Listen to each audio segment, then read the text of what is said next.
एक लड़का गया मास्टर के पास जापानीज टी सेरेमनी की आर्ट को सीखने के लिए। मास्टर ने उसे जांचने के लिए अपने गार्डन की सफाई की जिम्मेदारी दी।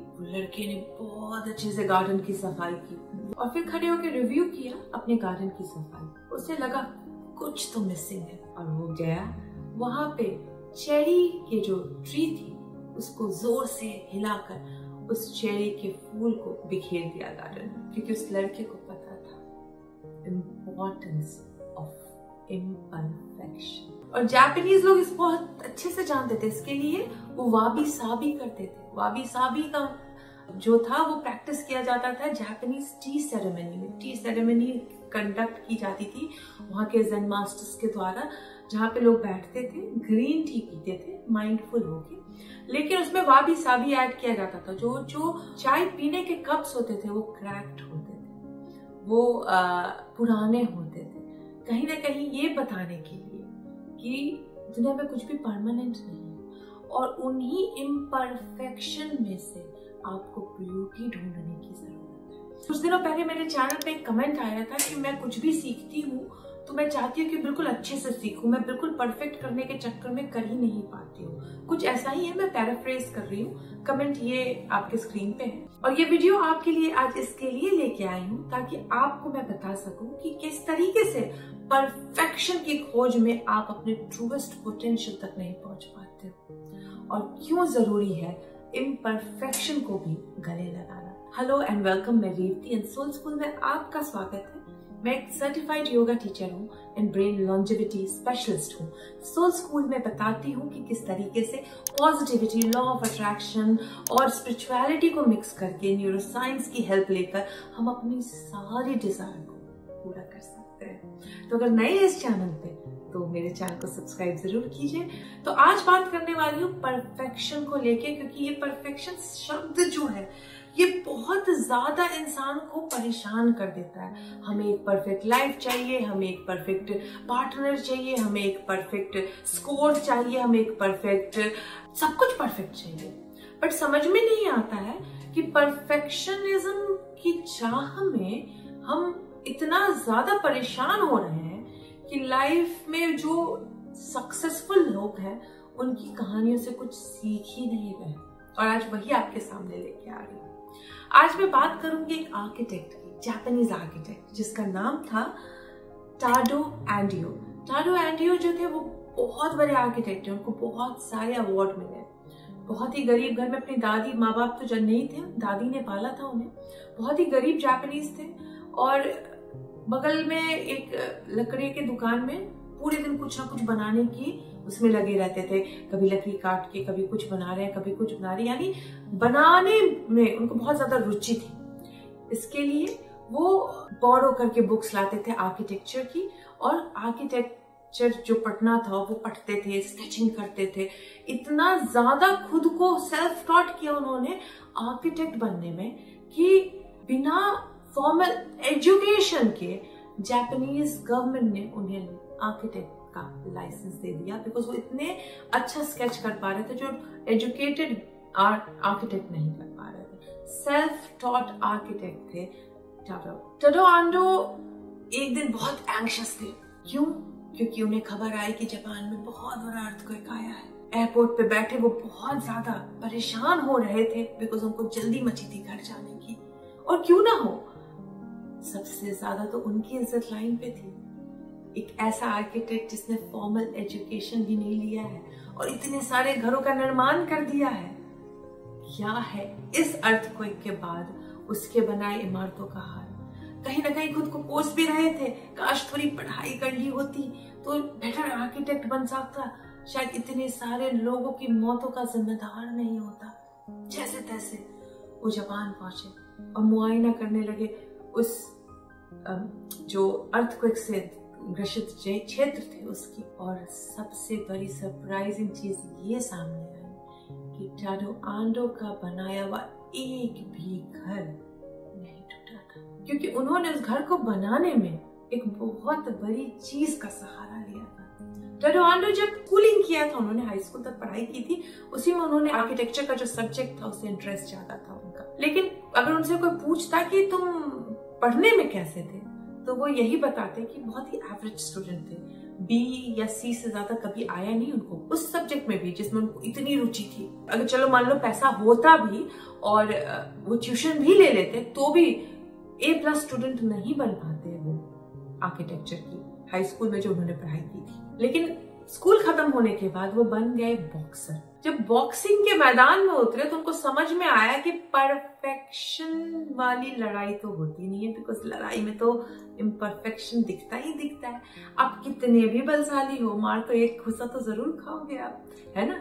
और इस बॉक्सिंग की लड़ाई में उन्होंने एक चीज समझी, क्या इम्पोर्टेंट है बचाना।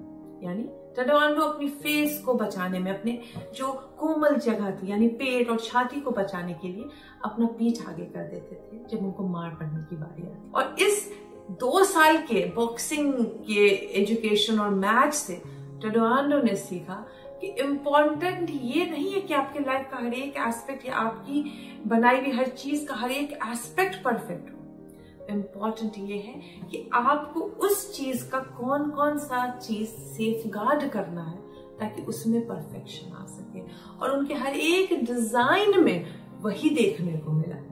चाहे वो बहुत छोटे बजट में काम करते थे, उनके पास कोई बड़ी बजट वाली घर नहीं आते थे, तो कैसे कम बजट में वो सीमेंट को ही इतना जबरदस्त रेंडरिंग करवाते थे कि सीमेंट मखमल जैसा फील होने लगता था। बहुत बड़े चर्च का डिजाइन किया था, लेकिन उनका वो जो सीमेंटेड वॉल था एक सिग्नेचर बन गया कि टेडो आंडो जैसा सीमेंटेड वॉल कोई नहीं कर सकता। वो कहीं ना कहीं दिखाते थे कि इतने परफेक्ट चर्च के अंदर भी एक इम्परफेक्शन।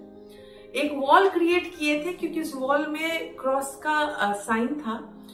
वॉल आर्किटेक्चर के बुक के हिसाब से इनकरेक्ट थी क्योंकि उसमें गैप्स थे जिसके कारण बाहर से हवा आ सकती थी, लेकिन उनका डिजाइन इतना मार्वलस था कि उस चर्च का वो वॉल दिन की रोशनी में अपने आप क्रॉस का रूप ले लेता। इस कहानी को सुना के मैं आपको बताना चाहती हूँ कि आपके लाइफ के बहुत सारे एस्पेक्ट होंगे जहाँ परफेक्शन ढूंढना चाहोगे, बट इम्पोर्टेंट ये है कि जब आप अपने इम्परफेक्शन को बड़े आराम से एक्सेप्टेंस दे दोगे और ये समझोगे कि लाइफ का कौन सा इम्पोर्टेंट एस्पेक्ट है परफेक्ट करने के लिए और उसमें बेटर होने की कोशिश करोगे rather than हर एक जगह बेस्ट बनने के चक्कर में, तो देखोगे आप अनोखा यूनिक क्रिएशन कर दिए। जनरली स्ट्रेट ए स्टूडेंट्स ये नहीं समझ पाएंगे और यही कारण है कि आप देखो दुनिया के जितने भी सक्सेसफुल लोग हैं उनसे पूछिए स्कूल में कैसे थे तो कहेंगे B.C.D ऐसे ही मार्क्स आते थे।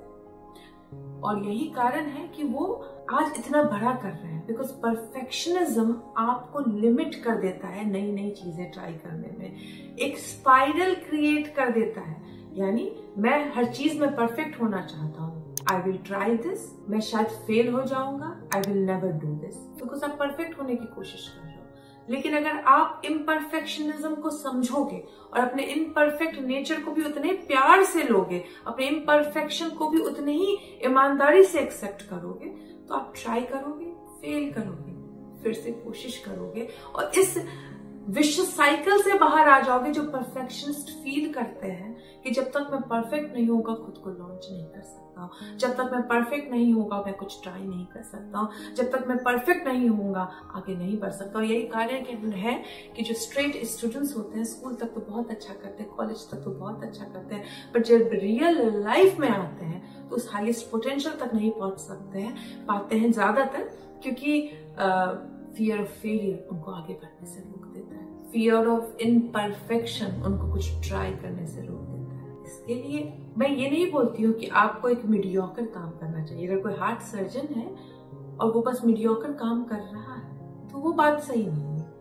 लेकिन परफेक्ट बनने के चक्कर में, परफेक्ट समझने के चक्कर में कुछ चीजों की शुरुआत ही नहीं करोगे, ट्राई करके फेल होने की एबिलिटी नहीं सीखोगे, तो फिर आगे बढ़ोगे कैसे? इसके लिए इम्पोर्टेंट है अपने इम्परफेक्शंस को भी संभालिए और उस बॉक्सर की तरह समझिए क्या दिखा सकते हो इम्परफेक्ट और किसको आप बेटर कर सकते हो।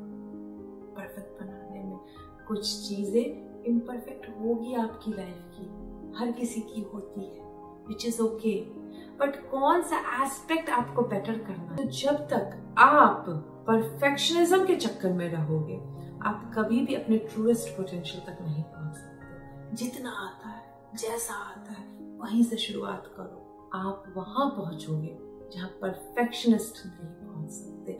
आप टडोआंडो बन सकते हो जिसकी आर्किटेक्चरल डिजाइन आज भी परफेक्ट है, जिसने ऐसा घर बनाया जो इतने बड़े भूकंप में भी, इतने सारे आर्किटेक्ट पढ़ाई करने के बाद भी ऐसे घर बनाए जो टिक नहीं पाए। टडोआंडो के हर एक घर मजबूती से खड़े रहे क्योंकि उन्हें पता था कि इम्परफेक्शन में भी परफेक्शन क्रिएट की जा सकती है। वाबी साबी बहुत इंपॉर्टेंट एस्पेक्ट है हमारी लाइफ का, और जो इम्परफेक्शन में ब्यूटी ढूंढ लेता है विजेता जरूर बनता है। होपफुली ये जापानीज टी सेरेमनी आपके समझ में आई हो और वाबी साबी को अपनाकर टडोआंडो की तरह आप भी अपने कुछ एक एस्पेक्ट को परफेक्ट तो बनाने की कोशिश जरूर करें, लेकिन परफेक्शनिज्म में ना पड़े। बिकॉज परफेक्शनिज्म एक ऐसा स्पाइरल है जो आपको नई नई चीजें ट्राई करने से रोकता है। मिलती हूँ आपसे नेक्स्ट वीडियो में। Till then take care.